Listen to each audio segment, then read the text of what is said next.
Hello my dear students. Last time मैंने आपसे one dimension wave equation यानी vibrating string से रिलेटेड प्रॉब्लम्स के बारे में डील किया था। उससे रिलेटेड मैंने कुछ क्वेश्चंस भी किए थे। एक डिफरेंट टाइप का question one dimension wave equation पर ही आप देख सकते हैं। मैं एक और क्वेश्चन लेकर आपके सामने आया हूँ। वो क्वेश्चन देखिए एक बार।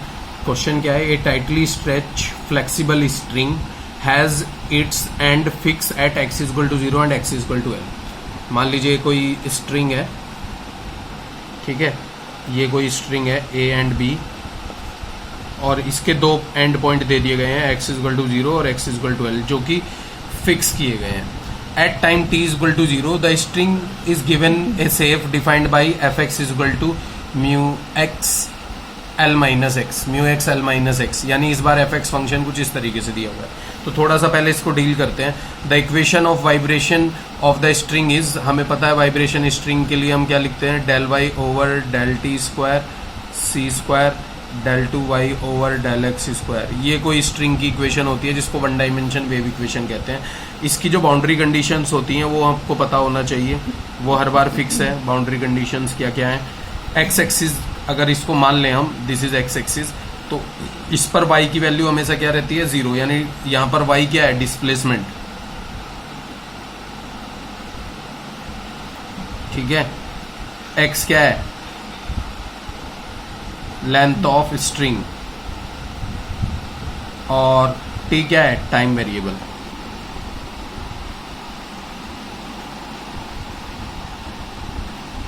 ठीक है। तो boundary conditions are, first condition क्या होती है? y0 t is equal to 0। इसका मतलब क्या होता है? y0 है x इज इक्वल टू 0 पर। दूसरी कंडीशन क्या होती है? yl t is equal to 0। ठीक है। इसका मतलब क्या है कि y0 है x is equal to l पर। ये दोनों फिक्स कंडीशंस हैं। फिर हम लिखते हैं इनिशियल कंडीशन। इनिशियल कंडीशंस क्या बनती थी बच्चे? इनिशियल कंडीशंस बनती थी, अगर आपको याद हो तो इनिशियल कंडीशंस थर्ड वाली तो फिक्स थी, del y over del t, किस पर? x 0 पर, यानी t इज इक्वल टू 0 पर वैल्यू क्या रहती है? 0। यानी कि velocity at time t is equal to 0 is 0। The velocity is 0 at time t is equal to 0। इसको इस तरीके से भी पढ़ सकते हैं। Del y over del t क्या है? Displacement with respect to time t। It means the velocity, displacement with respect to time t को क्या बोलते हैं? वेलोसिटी। और डेल क्यों लिखा है? क्योंकि y दो वेरिएबल का फंक्शन है। दो वेरिएबल का फंक्शन है तो डेल वाला ऑपरेटर आएगा। तो del y by del t is the velocity. Velocity is 0 at t time t is equal to 0। At time t is equal to 0। ठीक है। इस तरीके से फोर्थ वाली कंडीशन हम देख लेते हैं। फोर्थ वाली कंडीशन के लिए हमें वापस यहां पर आना पड़ेगा। String is given a shape. कैसी शेप ले रहा है? Defined by f x is equal to mu x into l minus x. मान लीजिए आपने स्ट्रिंग को यहां से पकड़ा और ऊपर की तरफ ऐसे स्ट्रेच किया, तो स्ट्रिंग कुछ इस तरीके के कर्व में बन जाएगी।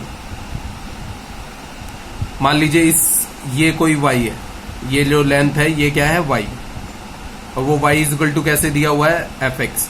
एफ एक्स क्या दिया हुआ है यहाँ पर? Mu x l minus x. ये किस पर दिया हुआ है? At time t is equal to 0। Initially mention किया हुआ है at time t is equal to 0, f x is equal to mu x l minus x, where mu is constant and then release find the displacement yxt। यानी displacement yxt आपको निकालना है at any point x of the string at time t greater than 0। ये जो length दी हुई है वो x दी हुई है। ठीक है, इस तरीके से।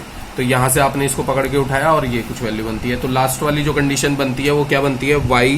yx0, यानी कि y की वैल्यू किस पर? t इज इक्वल टू 0 पर क्या दी हुई है? Mu x l minus x, जिसको आप fx भी कहते हैं, से fx कह सकते हैं आप। ठीक है। इस तरीके से ये सारी कंडीशंस बन के आ गई और आपको पता है कि अब ये चारों कंडीशंस हम लगाते हैं। These two are the boundary condition, these two are the initial condition. इन चारों कंडीशन को हम सॉल्यूशंस पर अप्लाई करते हैं। तो सॉल्यूशन कैसे लिखते थे? सॉल्यूशन हम किसके लिए मानते थे? लेट, आपको याद होगा, y is equal to x into t, equation number 2, be the solution of first. अब x और t क्यों माना है? क्योंकि y डिपेंड कर रहा है x और t पर। y किस पर डिपेंड कर रहा है? x और t पर। तो y जो फंक्शन होगा, अगर आप समझे, तो y किसका फंक्शन होगा? x और t वेरिएबल का। ठीक है, y जो फंक्शन होगा वो x और t वेरिएबल का होगा। और जैसे हमने यहाँ पर मैंने लेट किया है तो x जो फंक्शन है वो स्मॉल x का फंक्शन है, t जो फंक्शन है वो स्मॉल t का फंक्शन है। आप पीपीटीज में भी देख सकते हैं, जो मैंने गूगल क्लासरूम में पीपीटीज अपलोड किए हैं और नोट्स अपलोड किए हैं, वहाँ पर भी मैंने कुछ इस तरीके की कंडीशन मेंशन की हुई है, तो आप उसको वहाँ पर भी देख सकते हैं। पीपीटीज में जाकर भी क्वेश्चन को डील कर सकते हैं। यही सेम क्वेश्चन मैंने पीपीटीज में भी सोल्व कराया हुआ है, तो उसको भी आप देख सकते हैं। तो देखिए, जब इसके अकॉर्डिंग हम चलते थे तो कुछ इस तरीके का केस बनता था। आपको याद होना चाहिए, जब हम del u del y over del t square की बात करते थे तो हमें बनता था एक्स टी डबल डैश, और जब हम del two y over del x square की बात करते थे तो वेरिएबल सेपरेबल की हेल्प से हम लिखते थे x double dash into T.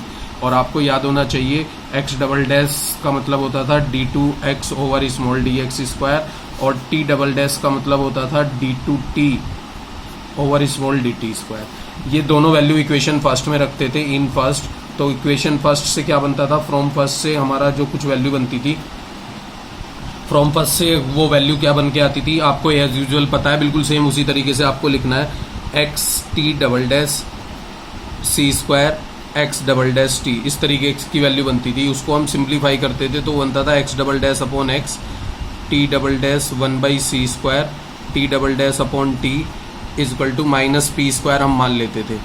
ठीक है, जब आप x double dash upon x equal to minus p square को लेकर सोल्व करते थे, इसको सोल्व करने पर बाद एक्स की वैल्यू कुछ इस तरीके से आती थी, C1 cos px plus C2 sin px। आपको याद होना चाहिए। तो इसको मैं ज़्यादा डिटेल में सोल्व करके नहीं दिखा रहा हूँ, क्योंकि ये ऑलरेडी मैं कई बार सॉल्यूशन दे चुका हूँ। सिमिलरली अगर आप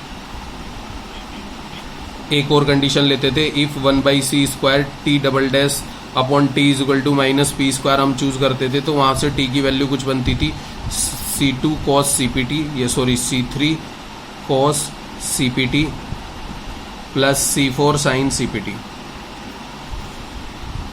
ठीक है, अब x और t आपके पास आ गया तो सॉल्यूशन आप लिख देते थे। सॉल्यूशन क्या होता था, then solution of first is, हमने क्या माना हुआ है, y x t is equal to x into t, ये हमने माना हुआ था। अभी तो देखिए हमने लेट किया था, पहले भी आपको कई बार बता चुका हूँ, y is equal to x into t हमने माना हुआ है। और y किसका फंक्शन है, y x और t का फंक्शन है, तो इसलिए y x और t पर हम लिखते हैं। तो y x t is equal to x into t, तो y x t जो सॉल्यूशन बनता था, अगर आपको याद है, तो वो बनता था C1 cos px C2 sin px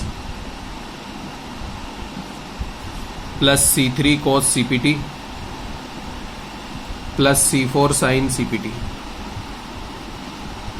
ठीक है, इसको इक्वेशन नंबर 3 मान लेते थे। अब हमारा सॉल्यूशन ये होता था, इस सॉल्यूशन पर हम काम करते थे। जैसे फर्स्ट वाली कंडीशन लाते हैं, y0t इज इक्वल टू 0, जो कि फिक्स होती है हर बार। तो y0t इज इक्वल टू 0 लाते हैं तो x को क्या रखना पड़ता है, 0। तो यहां से आप लिख सकते थे y0t is equal to C1 C3 cos CPT C4 sin CPT। अब मैं थोड़ा सा डिटेल में आपको बता देता हूँ। यहाँ पर C1 cos 0 बनेगा, cos 0 की वैल्यू 1, C2 sin 0 0 होता है तो पूरी वैल्यू 0 हो जाएगी। तो यहाँ से हम इसको 0 कर नहीं पाते थे, तो C1 को 0 कर लेते थे। वो कैसे लिखते थे, 0 is equal to C1 C3 cos CPT plus C4 sin CPT, ये कुछ वैल्यू बनती थी। अब जरा इसको थोड़ा सा ध्यान से देखिए आप, ये वाली वैल्यू y0t हमें क्या दिया हुआ था, 0, तो ये यहाँ से as it is copy, C1 same, C3 cos CPT C4 this value equal to 0, ये हम 0 ले लेते थे तो C1 इज इक्वल टू 0 आ जाता था। तो C1 की वैल्यू जैसे ही 0 आती थी उसको हम इक्वेशन नंबर 3 में रख देते थे। तो नया सॉल्यूशन जो बन के आ जाता था वो आ जाता था yxt is equal to C2 sin px C3 cos CPT plus C4 sin CPT।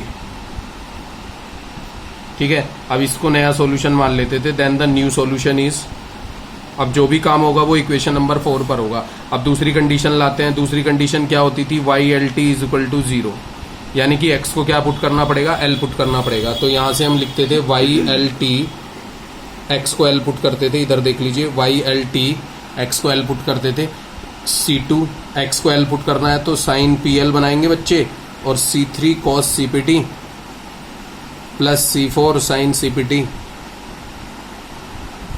ये कुछ वैल्यू बनती थी, ये बाई एल टी की value zero, y l t क्या है जीरो, तो y l t is equal to zero put कर देंगे। तो y l t is equal to zero put कीजिए जरा एक बार, देखिए इसको आप आगे सॉल्यूशन को। तो देखिए यहाँ से क्या लिखेंगे, y l t equal to zero, y l two is equal to zero है, चूंकि y l t is equal to zero, तो zero is equal to c two sine p l, C3 cos CPT plus C4 sine CPT। इस तरीके की value बन के आती है। अब आप खुद सोचिए कि ये जीरो हो नहीं सकता था, ये वाली वैल्यू भी जीरो हो नहीं सकती थी, तो हम किसको जीरो कर लेते थे, साइन PL को। ये क्यों नहीं जीरो हो सकती, क्योंकि इक्वेशन नंबर 4 जीरो हो जाएगी। ये क्यों जीरो हो सकती, क्योंकि इक्वेशन नंबर 4 जीरो हो जाएगी। इधर देखिए आप, जैसे C2 को जीरो रखने का मतलब है सॉल्यूशन जीरो, जिसको जीरो रखने का मतलब है सॉल्यूशन जीरो, तो साइन PL को जीरो कर लीजिए, तो sine PL equal to zero. तो ये क्या बनता था, साइन एन पाई, जैसा कि एज यूजुअल हम हर बार बना रहे हैं। तो इससे पी एल की वैल्यू क्या बनती थी, एन पाई। तो यहाँ से पी की वैल्यू आ जाती थी हमारे पास एन पाई बाई एल। ये पी की वैल्यू एन पाई बाई एल हम कहाँ रखते थे, इक्वेशन नंबर 4 में, जो कि अब नया सॉल्यूशन था। तो देन वाई एक्स टी कुछ इस तरीके से बन जाता था आपका C2 sign p L, p का मतलब n pi by l x, plus C3 cos CPT यानी n pi c t by l, plus C4 sine n pi c t by l. ये इक्वेशन नंबर 5 आ गई। अब ये हमारा नया सॉल्यूशन है। तो नया सॉल्यूशन अब ये कुछ है। अब थर्ड वाली कंडीशन लाते थे। थर्ड वाली कंडीशन क्या होती थी, del y by del t x zero is equal to zero. अब इसको आप थोड़ा सा देखिए। तो इसको देखने के लिए आपको करना क्या पड़ेगा, देखिए del y by del t is equal to zero आप लिख रहे हैं। तो इसके लिए आपको करना क्या होता है बच्चे, आप ध्यान से देखिए कि इसके लिए y को डिफरेंशिएट करके लिखना पड़ेगा del y by del t x t. पहले हम केवल t के रेस्पेक्ट में डिफरेंशिएशन कर रहे हैं। तो C2 सेम रहेगा बच्चे, sine n pi x by l भी सेम रहेगा। रीजन, क्योंकि ये x के फंक्शन है, हम किसके रेस्पेक्ट में डिफरेंशिएशन कर रहे हैं, t के। तो यहाँ से बनता था C3 N pi C L sine n pi c T, क्योंकि कोस का डिफरेंशिएशन माइनस साइन बनता है। सिमिलरली ये बनता था C4 n pi c by l sine n pi c t, cos, sorry sine का differentiation cos n pi c t by l. ये कुछ वैल्यू बन के आती थी। अब ये वैल्यू में टी को क्या कर रखना होता था, जीरो। टी को जीरो रखिए जरा, del y by del t x zero. T को जीरो करिए, क्योंकि ऐसा बनाने के लिए टी को जीरो करना पड़ेगा। टी को जीरो करते थे तो C2 same, sine n pi x by l भी सेम, क्योंकि ये दोनों तो x के फंक्शन है। x के फंक्शन पे हम कोई काम नहीं कर रहे हैं, हम t के लिए काम कर रहे हैं। तो t को जीरो रखने हैं, तो t को जीरो रखने से ये वैल्यू पूरी तरह से जीरो हो जाती थी और ये C4 इंटू 1 बन जाता था। ठीक है, या कुछ बच्चे यहाँ पर n pi c by l भी लिख सकते हैं, कोई दिक्कत नहीं है, इंटू 1। ठीक है, इस तरीके से भी आप लिख पाएंगे, तो इसमें कोई प्रॉब्लम नहीं है। इस तरीके से भी आप लिख सकते हैं C4 n pi c by l into 1, क्योंकि n pi c by l है। तो आप ध्यान दीजिए, ये इक्वल टू जीरो, यहाँ से अगर आप देखें तो ये वैल्यू किसके बराबर है, जीरो के। C2 को same, n pi x by l को भी सेम। ठीक है, और ये बनता है C4 n pi c by l. तो इसको आप जीरो कर नहीं सकते, क्योंकि सॉल्यूशन जीरो हो जाएगा। अगर इधर आप देखें तो सॉल्यूशन क्या हो जाएगा, जीरो हो जाएगा। इधर जीरो करेंगे तो ये भी जीरो हो जाएगा। तो क्या करते हैं हम, C4 को जीरो कर लेते हैं। C4 से क्या फर्क पड़ेगा, ओनली ये लास्ट वाली टर्म जीरो होगी, तो ये जीरो नहीं कर सकते, तो ओनली इसको जीरो कर लेते हैं। तो यहाँ से वैल्यू बन जाती थी C4 is equal to zero. ठीक है, C4 is equal to zero हो गया। तो C4 इक्वल टू जीरो किस में पुट कर देंगे, इक्वेशन 5 में, इन 5। तो 5 में पुट करने का मतलब क्या होता था, y x t C2 sine n pi x by l C3 cos n pi c t by l, ये बनता था। अब आप सोचिए कि C2 और C3 को हम मल्टीप्लाई कर सकते हैं। तो ये बनता था C2 C3 sine n pi x by l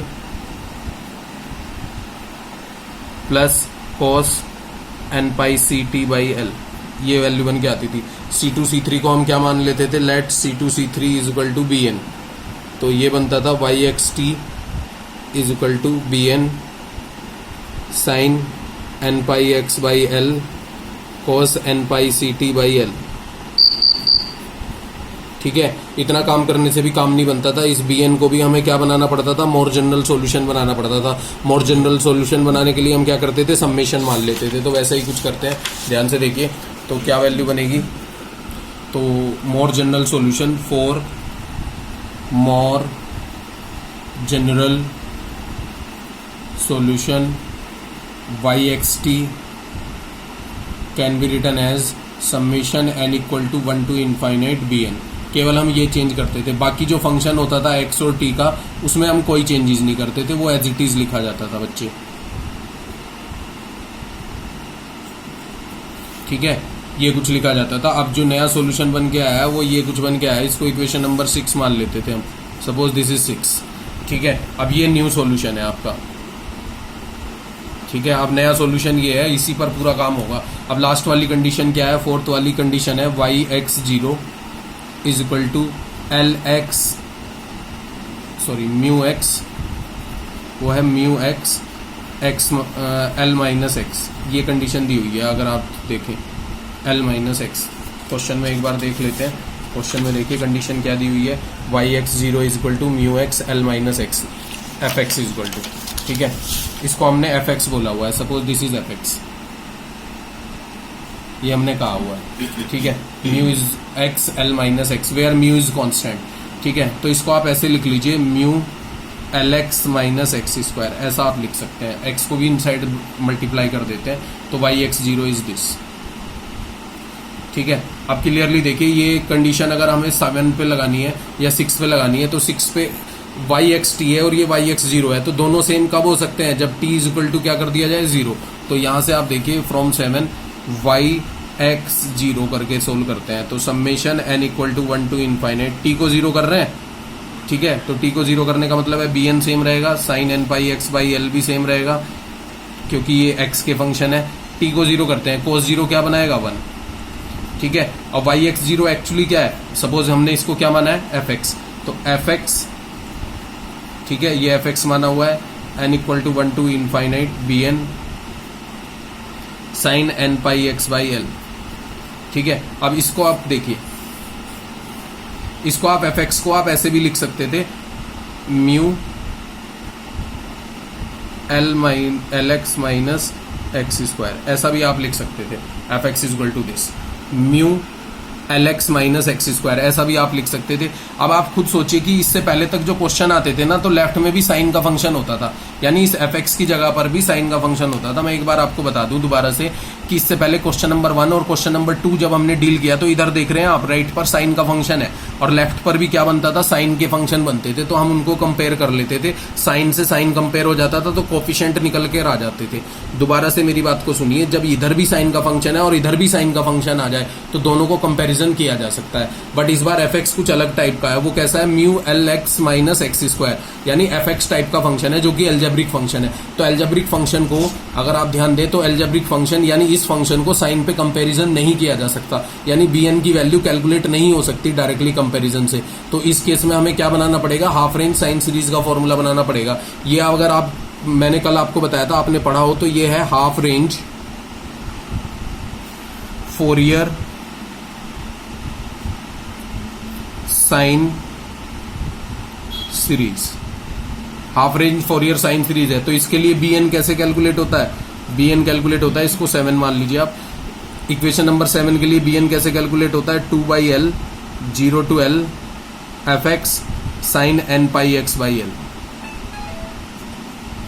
d x, ये फॉर्मूला रहता था। तो इस फॉर्मूले को यूज कर लेते हैं, तो b n is equal to 2 by l 0 to l f x क्या है यहाँ पर, mu l x minus x square, यही तो वैल्यू दी हुई है एफ एक्स की, जिसे हमने mu l x minus x square sine n pi x by l. अब आपको समझ में आ गया कि मैंने इस बार half range Fourier sine series क्यों लगाया, क्योंकि ये डायरेक्टली कंपैरिजन नहीं हो सकता, तो हमें half range Fourier sine series बनानी पड़ेगी। मान लीजिए यहाँ पर साइन का ही फंक्शन होता तो हम डायरेक्ट कंपेयर कर लेते, या साइन के 2 फंक्शन होते तो इसको एक्सपेंड कर लेते, कंपेयर कर लेते, जैसा क्वेश्चन नंबर 1 और 2 में किया गया था। बट इस बार फंक्शन थोड़ा अलग है, तो हमें half range Fourier sine series बनाकर लिखना पड़ेगा। तो बी एन की वैल्यू कैलकुलेट करते हैं, इसको फर्स्ट मान लेते हैं और इसको सेकेंड। तो आइलेट रूल के अकॉर्डिंग ये फर्स्ट होगा और ये सेकंड होगा। इसको आप जरा एक बार बाई पार्ट्स इंटीग्रेशन करेंगे तो बी एन कुछ इस तरीके से लिखा जाएगा, जैसे म्यू को भी कॉमन ले लेते हैं, 2 म्यू बाई एल फर्स्ट यानी l x minus x square, integration of second, तो माइनस साइन का integration minus cos n pi x by l upon n pi by l, ऐसा हम लिखेंगे। ठीक है, दूसरा क्या बनेगा, इसको फिर से डिफरेंशिएट करेंगे तो ये बनेगा एल माइनस टू एक्स, और इससे को फिर से इंटीग्रेट करेंगे तो ये बनेगा minus sine n pi x by l upon n pi by l का होल स्क्वायर। बेटा मैं कुछ इंटीग्रेशन डायरेक्ट तरीके से कर रहा हूँ, आप अपने तरीके से कर लेना, जो आप बाई पार्ट्स वाला फॉर्मूला लगाते हैं, मैं लेबनीज रूल से इसको सोल्व कर रहा हूँ। ठीक है, this into this minus first integration of second minus differentiation of first integration of second again, इस बार लूंगा मैं साइन प्लस, यहाँ पर इसको करके लिखूंगा डिफरेंशिएशन माइनस टू, इसको फिर से इंटीग्रेट करूंगा तो minus minus plus cos n pi x by l upon n pi by l cube from 0 to L। तो ये कंप्लीट इंटीग्रेशन बनेगा। एक ही लाइन में इंटीग्रेशन करने के लिए हम चेन रूल लगा देते हैं, और चेन रूल कुछ इस तरीके से बनेगा, first integration of second, differentiation of first, integration of second again and again, differentiation of first again and again, integration of second again again again, यानी 3 टाइम्स। ठीक है, इस तरीके से हमने ये अप्लाई कर दिया। अब जरा इसमें आप लिमिट अप्लाई करना स्टार्ट करो। जैसे आप एल रखते हो यहाँ पर, तो ये क्या बनेगा, L minus L square, x को एल रखेंगे तो ये एल इंटू एल क्या बनाएगा बच्चे, एल स्क्वायर बनाएगा, और इंटू एल स्क्वायर ये भी क्या बनाएगा, एल स्क्वायर। तो ये क्या हो जाएगा, 0 इंटू दिस फंक्शन पूरी तरह से क्या बनेगा, 0। अब 0 पुट करते हैं तो x को 0 पुट करने का मतलब ध्यान से देखिए, 0 पुट किया इंटू 0, तो ये वैल्यू क्या बनेगी, 0 इंटू दिस फंक्शन, तो पूरी तरह से क्या बनेगा, 0। तो ये लिमिट तो बन रही है 0, इसमें तो मुझे पुट करने की नीड नहीं है। अब इधर आ जाते हैं, इस वाले दूसरे वाले केस पर आते हैं। दूसरे वाले केस में देखिए, अगर आपने साइन में l पुट किया, n pi x by l upon l से l कट जाएगा तो क्या बनेगा, साइन एन पाई, और साइन एन पाई क्या होता है, 0। अब फिर से अगर आपने 0 पुट की लोअर लिमिट, तो 0 पुट कीजिए एक बार, साइन एन पाई 0, तो साइन 0 बनेगा, साइन 0 भी क्या होता है, 0, तो पूरी वैल्यू क्या बन जाएगी, 0। तो इसमें भी मैं लिमिट पुट नहीं कर रहा हूं, मैं क्वेश्चन को थोड़ा शॉर्ट कर रहा हूं। दोबारा से एक बार समझिए जो बच्चे नहीं समझ रहे हैं। जैसे पहले आपने यहाँ पर अपर लिमिट क्या है, एल, तो एल पुट किया तो L minus L into L square, और माइनस एक्स को फिर से एल पुट किया तो एल स्क्वायर क्या बनेगा, 0। L square minus L square 0 बनेगा, 0 इंटू दिस फंक्शन 0, खत्म। फिर 0 आपने पुट किया, तो 0 पुट करने का मतलब है एक्स इन 0 पुट किया, ये भी 0 पुट किया, तो ये वैल्यू क्या बनेगी, 0 इंटू दिस फंक्शन 0, तो ये पूरी लिमिट क्या हो जाएगी, 0। तो इसमें लिमिट पुट करने की नीड नहीं है। अब इधर आ जाते हैं दूसरे वाले पार्ट पे। जैसे आपने इसमें एल पुट किया, साइन एन पाई एल बनेगा, एक्स को एल पुट करेंगे तो एल बनेगा, और एल से एल कट जाएगा तो क्या बनेगा, साइन एन पाई, और साइन एन पाई क्या होता है, 0, तो वैल्यू क्या रहेगी, 0। अगर आपने 0 पुट किया तो साइन क्या बनेगा, साइन 0 भी क्या होता है, 0, तो ये वैल्यू भी क्या रहेगी, 0। तो इसमें दोनों में हम लिमिट पुट करने की जरूरत नहीं है, केवल यहाँ पुट कर लेते हैं। यहाँ पर भी आप देखिए, जब आप एल पुट करेंगे, देखिए इसको हम पुट करके सोल्व करते हैं, तो b n equal to 2 mu upon l, ये दोनों तो 0 बन रहे हैं, दोनों टर्म्स 0 बन रहे हैं, तो इनमें लिमिट पुट करने की नीड नहीं है, केवल इसको सॉल्व कर लेते हैं। जैसे ये है minus lower limit minus 2, cos में एल पुट करते हैं तो ये क्या बनेगा, कोस एन पाई, और पहले इसको डिनोमिनेटर को सोल्व कर लेते हैं, तो ये बनेगा l by n pi cube. इस तरीके से आप लिख पाएंगे। इसको रिवर्स ऑर्डर में लाएंगे ऊपर की तरफ, तो ऊपर न्यूमरेटर पर आकर ये रिवर्स ऑर्डर में लिखा जाएगा l upon n pi cube. अब कोस एन पाई में आप एक्स को एल रखिए, तो ये बनेगा cos n pi minus minus plus lower limit, तो ये बनेगा 2, ये बनेगा l by n pi cube. ठीक है, अब इसमें 0 रखेंगे तो ये क्या बनेगा, कोस 0।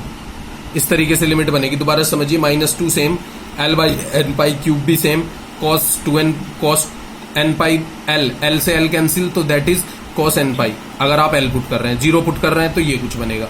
ठीक है, इसमें से 2 भी कॉमन आ रहा है, तो 2 कॉमन ले लीजिए, 2 म्यू अपॉन एल पहले से है, 2 l cube upon n cube pi cube, ये कॉमन आ रहा है, तो ये वैल्यू बनती है cos 0 पहले आ जाएगा और cos n पाई बाद में आ जाएगा। रीजन बिहाइंड इट, cos के साथ में n पाई के साथ में माइनस साइन है। अब जरा ध्यान से इसको सॉल्व कीजिए, तो 2 इंटू 2 क्या बनेगा बच्चे, 4 बनेगा, 4 वैल्यू बनेगी, दैट इज 4। ठीक है, 4 वैल्यू बनती है, और म्यू एल क्यूब और अपॉन एल है, तो म्यू एल स्क्वायर बन जाएगा, एक एल कैंसिल हो जाएगा, upon n cube pi cube. और cos 0 की वैल्यू 1 होती है और cos n पाई की value -1 to the power n होती है, तो दिस इज bn। ये bn आ गया, और इस bn की वैल्यू आपको कहाँ रखनी है, इधर देखिए, bn की वैल्यू कहाँ रखनी है, इक्वेशन नंबर 6 में जो नया सॉल्यूशन बना था। नया सॉल्यूशन क्या था, न्यू सॉल्यूशन, इक्वेशन नंबर 6, तो यहाँ पर बी एन की वैल्यू पुट कर दीजिए इन 6। तो 6 में इसको अगर पुट करते हैं तो इक्वेशन नंबर 6 के अकॉर्डिंग आप देखिए, यहाँ पर 6 के अकॉर्डिंग लिखते हैं। जैसे 6 के अकॉर्डिंग आप लिखेंगे तो वाई एक्स टी जैसे वैल्यू बनी है 4 mu l square upon pi cube, summation n equal to 1 to infinity.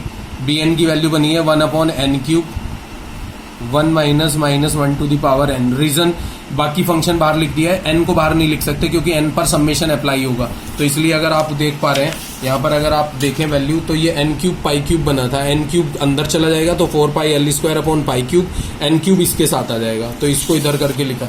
आगे चलते हैं। इसके बाद इसके क्या क्या लिखेंगे, sine n pi x by l और cos n pi c t by l. ठीक है, ये कंप्लीट सॉल्यूशन बनेगा। इसको मान लीजिए equation number 8। This is the solution of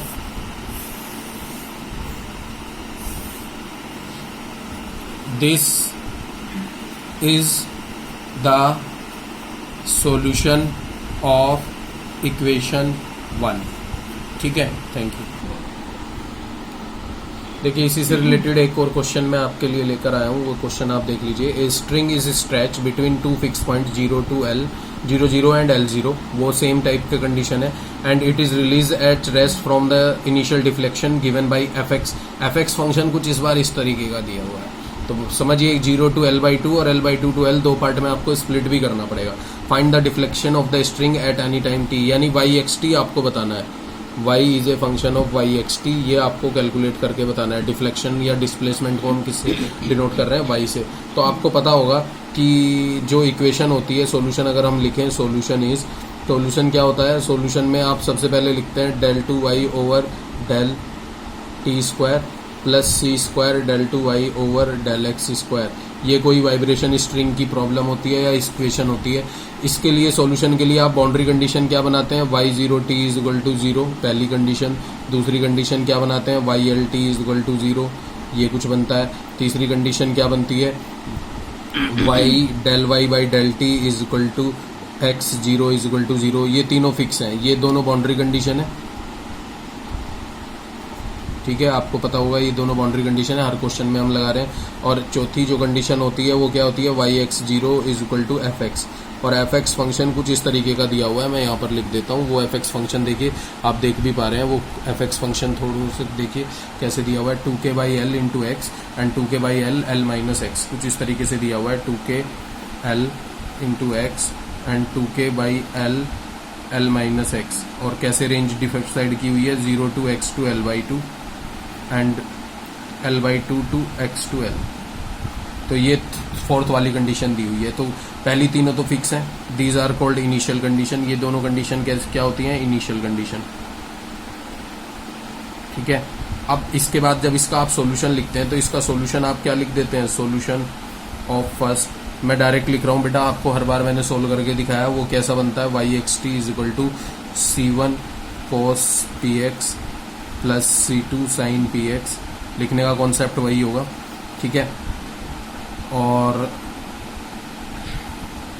ये बनेगा c3 cos cpt plus c4 sin cpt। तो ये क्वेश्चन ना तो इक्वेशन बदलती है ना ही सॉल्यूशन बदलता है, सॉल्यूशन भी फिक्स है। इक्वेशन नंबर 2 मान लेते हैं। अब इसके बाद जब आप फर्स्ट को लगाते हैं, y0t, तो वो बनता है बेटा y0t 0 लगाते हैं तो आपको पता है c1 0 आ जाता है।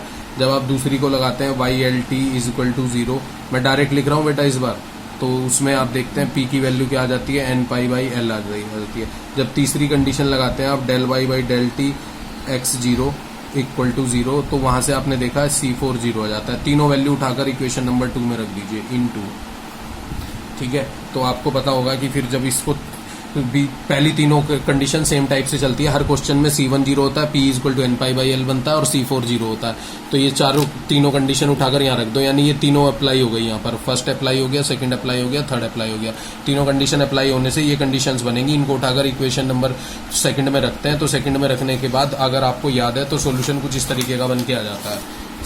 सोल्यूशन कैसे बन के आ जाता है, सोल्यूशन कुछ इस तरीके का बन जाता है, y(xt) is equal to c2 c3 sine n pi x by l cos n pi c t by l, ये बनता था। इसको हम मानते थे bn और मोर जनरल सॉल्यूशन के लिए भी समेशन मान लेते थे। तो मोर जनरल सॉल्यूशन के लिए क्या मान लेते थे, C2 C3 is bn and more general solution के लिए yxt को हम क्या लिख लेते थे, चेंजेस केवल यही कांस्टेंट पर ही करते थे, n equal to 1 to infinite bn sine n pi x by l cos n pi c t by l.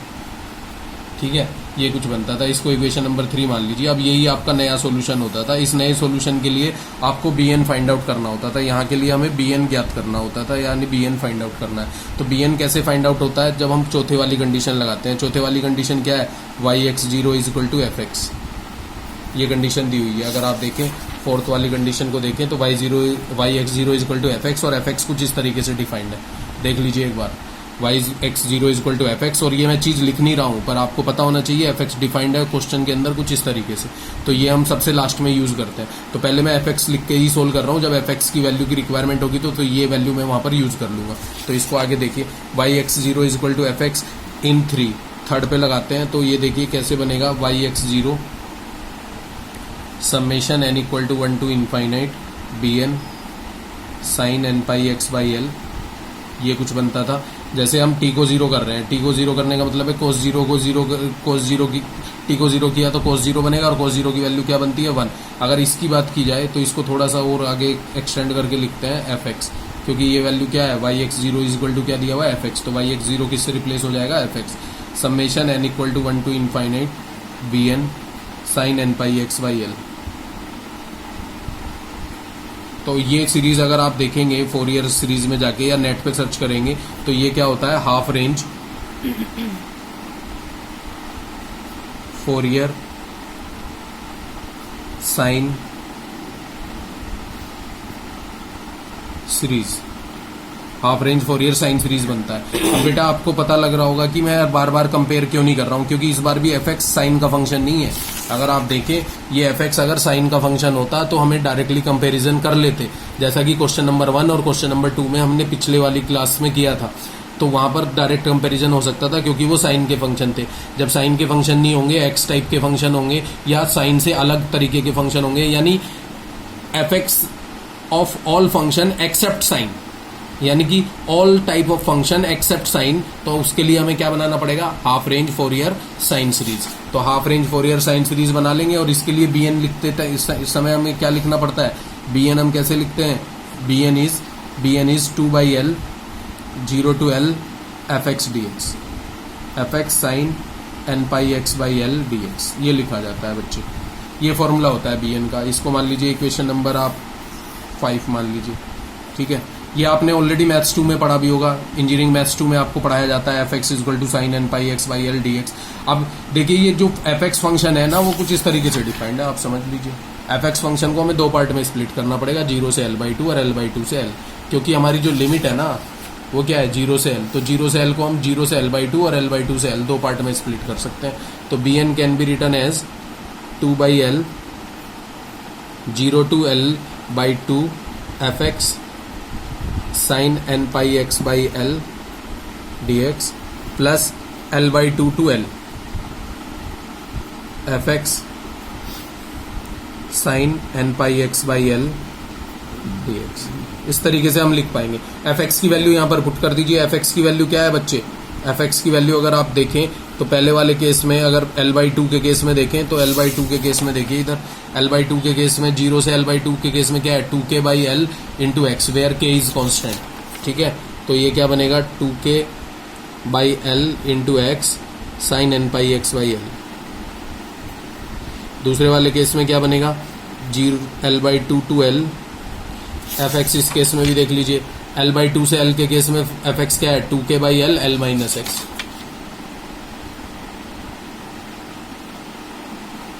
Sine n pi x by l dx।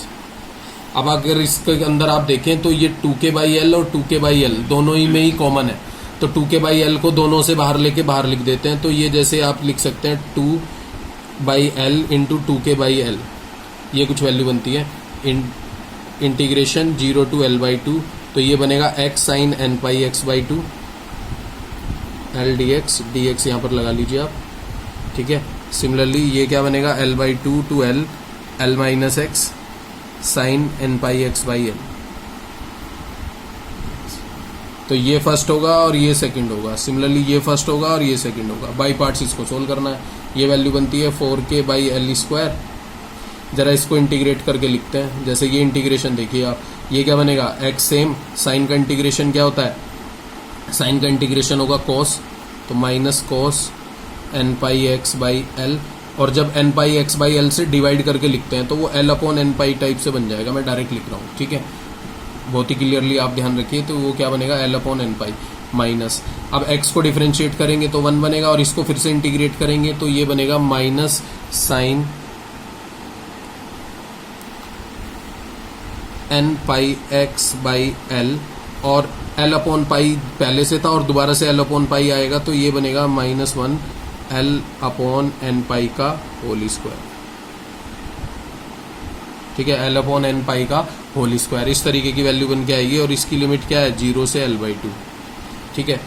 इसी में प्लस आगे करके बढ़ाते हैं। प्लस वैल्यू देखिए, अब L माइनस एक्स की बात करें तो ये फर्स्ट है, L माइनस एक्स फर्स्ट है।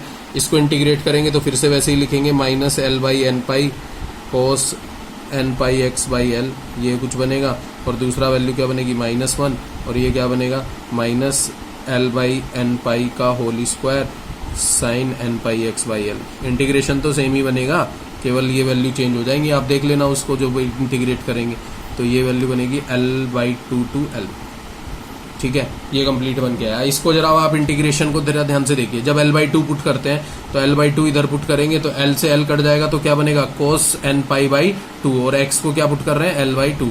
तो जरा पहले इसके अंदर L/2 पुट करते हैं, तो ध्यान से देखिए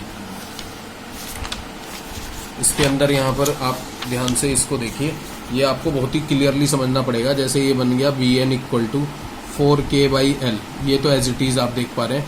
जैसे इधर x को L/2 रख रहे हैं तो ये वैल्यू देखिए क्या बनेगी L/2 L/n पाई और cos n पाई/2, क्योंकि L से L कट जाएगा, L/2 रखेंगे, L से L कट जाएगा तो n पाई/2 बचेगा। अब 0 रखते हैं तो 0 का मतलब x को 0 रखा, और 0 इंटू दिस फंक्शन क्या हो जाएगा 0, तो रखने की रिक्वायरमेंट नहीं है। इसके अंदर L/2 रखते हैं, माइनस माइनस क्या बनेगा, ये प्लस बनेगा। ये बना है L² n² पाई²। इसके अंदर L/2 रखते हैं, L से L कट जाएगा तो ये क्या बनेगा साइन n पाई/2, ठीक है। अब 0 रखते हैं, साइन 0 क्या होता है 0, तो 0 रखने की रिक्वायरमेंट नहीं है, खत्म। जैसे अब L रखते हैं आप, L माइनस L क्या होता है 0, तो वैल्यू क्या हो जाएगी 0, रखने की रिक्वायरमेंट नहीं है। अब फिर आप इसको क्या रखते हैं, L मान लीजिए आप L/2 रखते हैं, तो L/2 रखते हैं तो L माइनस L L/2, और माइनस साइन इधर देख रहे हैं तो ये माइनस साइन भी। एक बार बहुत ही क्लियरली समझिए कि जब आप L रख रहे हैं तो अपर लिमिट रख रहे हैं, लोअर लिमिट रख रहे हैं तो L/2 रखेंगे, और L/2 लोअर लिमिट रखेंगे तो माइनस साइन आप लगाएंगे, और एक माइनस साइन यहाँ इधर पहले से है तो माइनस माइनस प्लस, ठीक है। और L minus L/2 that is also L/2, तो L minus L/2 that is L/2 L/n pi cos n पाई/2, इस तरीके की वैल्यू बनेगी। दोबारा समझिए, जैसे L माइनस L/2 रखते हैं आप तो L माइनस L/2 क्या बनाएगा L/2 बनाएगा, L/n पाई ये सेम रहेगा, और ये माइनस माइनस प्लस क्यों किया, ये एक माइनस है और एक लोअर लिमिट का माइनस आएगा तो प्लस साइन, cos n पाई L/2 से L कैंसिल हो जाएगा तो n पाई/2, ये minus minus minus that is 3 minus, और 3 माइनस में एक लोअर लिमिट भी लगानी है। दोबारा से इधर आइए, जैसे इस वाले फंक्शन में हम साइन n पाई x है, x को L रखते हैं तो L से L कट जाएगा तो क्या बनेगा साइन n पाई। अपर लिमिट की बात कर लेते हैं, पहले L की बात कर लेते हैं, तो L अगर आप यहाँ पुट करेंगे तो L से L कटेगा तो साइन n पाई बनेगा, और साइन n पाई क्या होता है 0, तो पूरी वैल्यू क्या हो जाएगी 0, तो रखने की रिक्वायरमेंट नहीं है। अब L/2 पे आ जाते हैं, तो L/2 पे आएंगे तो L से L कट जाएगा तो ये वैल्यू क्या बनेगी n पाई/2, तो 3 माइनस तो इधर है और एक लोअर लिमिट के लिए आएगा, ठीक है, एक लोअर लिमिट के लिए आएगा, तो वैल्यू क्या बनेगी, वैल्यू कुछ बन जाएगी आपकी, इधर इसको आप देख लीजिए, ये वैल्यू बनेगी आपकी प्लस L/2 L² n² पाई²। दोबारा समझिए, माइनस माइनस माइनस, 3 माइनस है और एक लोअर लिमिट का आएगा तो 4 माइनस मिलके प्लस बनाएंगे, L² n² पाई² साइन n पाई/2, इस तरीके की वैल्यू बनेगी। ये कैंसिल हो जाता है, ये कैंसिल आउट हो गया, तो ये क्या बना 4k/l, और ये दोनों सेम है, तो ये क्या बनेगा 2l² n² π² sin nπ/2। ठीक है, तो इसको मल्टीप्लाई कर लीजिए आप, तो 8k/l/n² π² बनेगा sin nπ/2, क्योंकि 2 × 4 8k, l² से l कैंसिल हो जाएगा तो l बचेगा, और n² π², ये कुछ वैल्यू बनती है, दिस इज bn। ठीक है, ये कुछ वैल्यू बन के आती है bn, तो 8k/l n² π² sin nπ/2। ठीक है, ये 4k/l² था, आई थिंक ये था 4k, इधर अगर आप देखें, इधर आप एक बार देखिए तो ये क्या था 4k/l², क्योंकि 2 × 2k l × l l² बना था, तो ये l² था, तो ये भी l² होगा, तो l² यहाँ पर होगा, तो 4k/l², और l² से l² कैंसिल हो जाएगा, तो ये हट जाएगा, तो ये क्या बनेगा 8k n² π² sin nπ/2। तो ये दिस इज bn। इस bn को आप कहाँ रखना होता है, in solution number 4, solution number 3। जो सॉल्यूशन नंबर 3 आप देख पा रहे हैं, वो सॉल्यूशन नंबर 3 क्या था, yxt = summation n = 1 to infinite bn sin nπx/l cos nπct/l। यहाँ पर bn रख दीजिए, तो bn को इसके अंदर रखते हैं, तो bn को इसके अंदर रखेंगे तो क्या वैल्यू बनेगी, जरा ध्यान से देखिए आप, bn को इसके अंदर रखेंगे तो वो वैल्यू बनेगी, देखिए bn को इसके अंदर रखने से वैल्यू कुछ बन जाएगी आपकी, yxt फ्रॉम 3 से बात कर रहे हैं, = 8k और π² को बाहर ही रखते हैं, समेशन n = 1 to infinite, जैसे bn की वैल्यू क्या है 1/n² और sin nπ/2, ये हमें लिखना पड़ेगा, क्यों n² को अंदर क्यों लेके आए, अगर इसमें n² को अंदर नहीं लाएंगे तो वो समेशन पे नहीं आ पाएगा, और समेशन 1 to n है, 1 to infinity है, वो n पर ही अप्लाई है, तो ये वैल्यू यहाँ पर ले आए, ये कांस्टेंट है तो इसको बाहर ही रहने दिया। और इसके अलावा bn की वैल्यू रखने के बाद ये क्या था साइन, तो sin nπx/l, बेटा इनको मिक्स मत कर देना, ये nπ/2 है, ये nπx/l है, और ये cos nπct/l, तो ये एक कंप्लीट सॉल्यूशन बनेगा। This is the solution of equation number 1, complete solution of equation number 1। इससे रिलेटेड मैं एक क्वेश्चन और दे रहा हूं आपको, वो क्वेश्चन आप देख लीजिए, वो क्वेश्चन अगर आप देखेंगे तो उसमें भी कुछ इसी तरीके का है, वो इस टाइप का क्वेश्चन मैंने कराया भी है।